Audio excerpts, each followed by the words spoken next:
and 10 minutes, starting very shortly.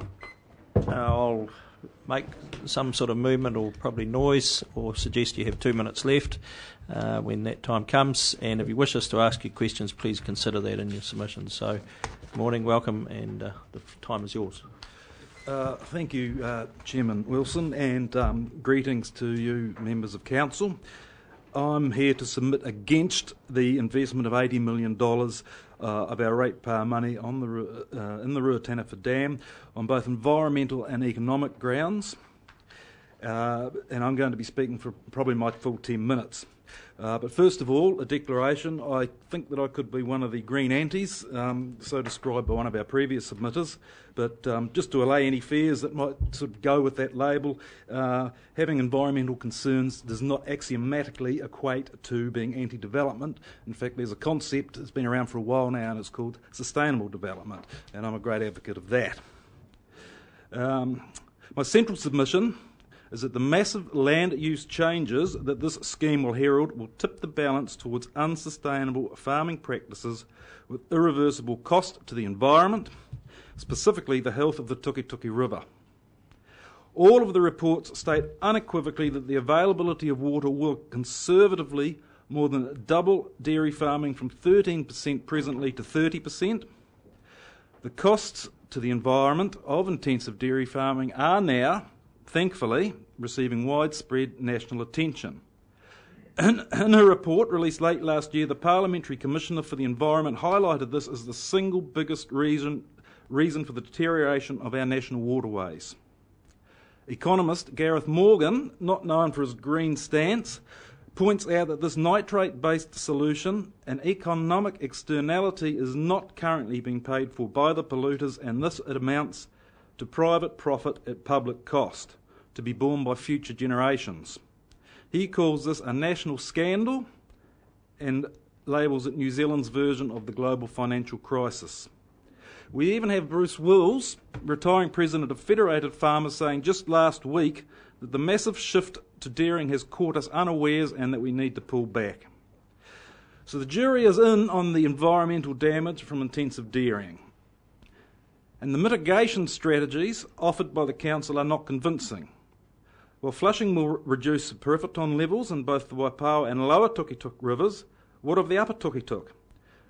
Correct me if I'm wrong, but flushing will only pick up the Tukituk at its confluence with the Waipawa down at Tamamu. Then it's almost out to sea. And what are we recreational users to do between flushes? I'm not that good at recognising cyanobacteria, and our kids love the family dog. The most promising news I've heard on this front comes, to their great credit, from the Board of Inquiry, who suggest nitrogen limits of 0.8 milligrams per litre. This is actually greater than the Australasian guideline of 0.5 milligrams per litre, which science tells us is the level at which algae growth starts to impinge on river health and our recreational opportunities. Unbelievably, Council CEO is reported as threatening legal appeal action against the board if they decide to maintain this level. I strongly suggest that Council have your own vision statement framed and hung on your CEO's office wall. Our vision: a region with a vibrant community, a prosperous economy, a clean and healthy environment now and for future generations. I now turn to the economics of the proposal, which are grossly overstated and full of hidden caveats. The much-touted claims of economic nirvana largely rest on the findings of the McFarlane and Butcher reports, which have, however, come under heavy critique for the assumptions used. Moreover, when you read the small print, the nebulous nature of some of these economic benefits becomes apparent. For instance, the Butcher report of May 2013 states that 80% of increase in direct on-farm employment is wholly reliant on conversion of irrigated land into orchards and vineyards, and that, quote, it may be some time before investment in these sectors takes off.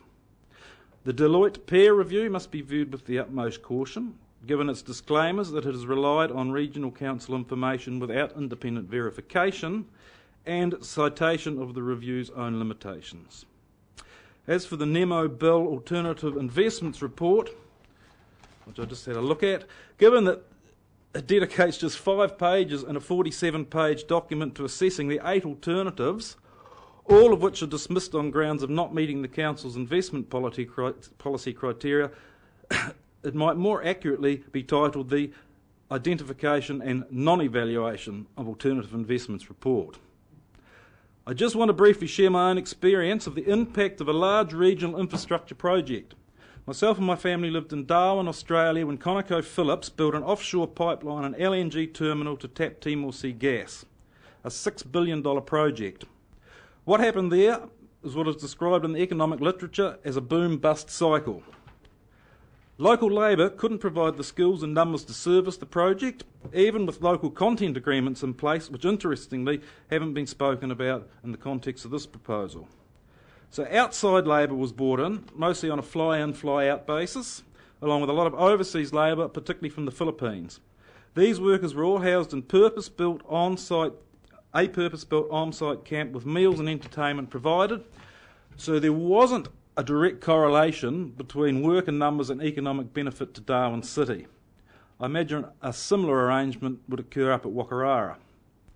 Rents, along with the general cost of living, skyrocketed, which was great for landlords and some businesses, but a nightmare for locals not associated with the project. You couldn't get a tradesman, or at least one worth having, for love nor money, because they were all out on site earning the big bucks. The actual employment numbers on a big project like that follow a bell curve as the project ramps up and then winds down. So there wasn't consistent deployment across the 3-year life of the project. And then after 3 years, the plant was built. How many people were required to run that plant? 20. And that's when the bust comes.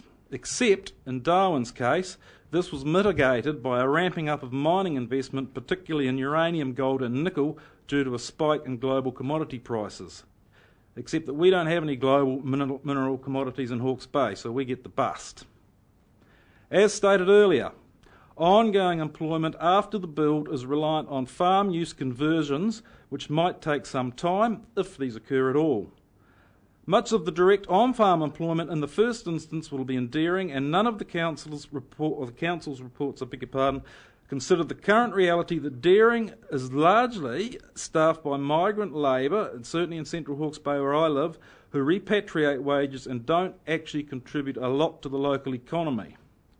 It's the same with many of the other on-farm jobs, and I was just reading actually the submission from our mayor down in Central Hawke's Bay, and he cites some examples of current employment from processing grapes, peas, beans and onions. However, omits to mention that this is all short-term and low-paid seasonal work, largely undertaken by outside labour. In short, there are some pretty heroic assumptions underpinning these economic benefits and some misleading statements about these being evenly spread throughout the community. What Hawke's Bay needs is a real economic vision for sustainable, value-added year-round employment, and that vision is unfortunately not realised by this proposal. Lastly, I want to touch on the transparency, or lack thereof, exhibited throughout this process. If Bill English and Stephen Joyce were briefed about plans for the Ruataniwha Dam back in October 2009, and the Council's holding company established the following year with this purpose in mind, then we ratepayers have been kept in the dark for too long. Fine if you're growing mushrooms, but detrimental to nurturing a flourishing democracy.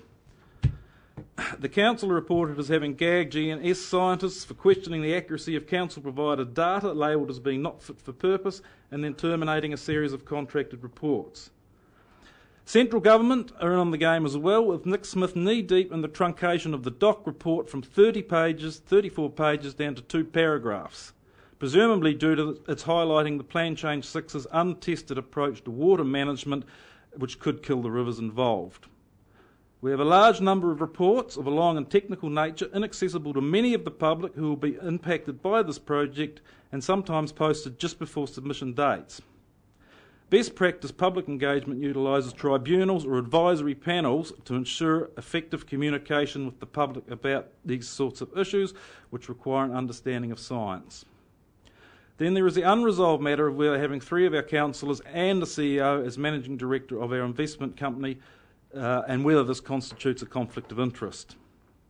Lastly, ratepayers elect 9 councillors as their voice and conscience, and expect that any major document, such as the recent submission to the Board of Inquiry, is read, debated and signed off on by all 9 councillors.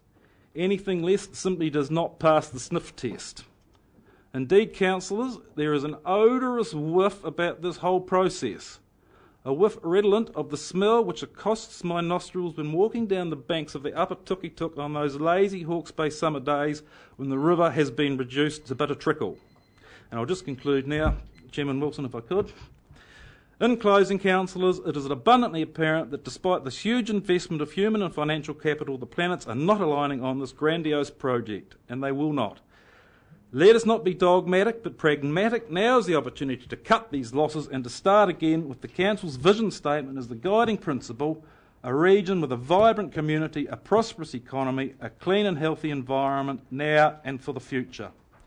I referred to my 4 recommendations in my submission, and I'll just close by saying I would like Council to consider channeling its considerable resources and expertise, which are not in question, into investigating and insisting in the implementation of more sustainable, smaller scale, less expensive and farmer-owned irrigation schemes located in shared catchments. Thank you for hearing me out. Thank you, sir. Thank you.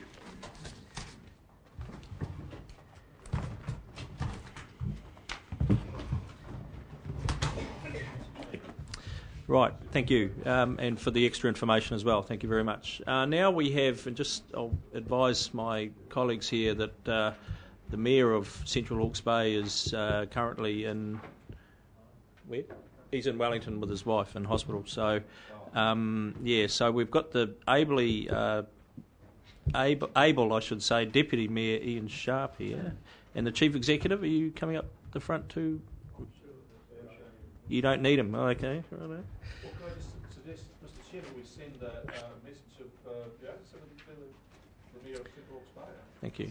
I have done personally, but I'm happy to do that from Council. Yeah, thank you. No, that's well put.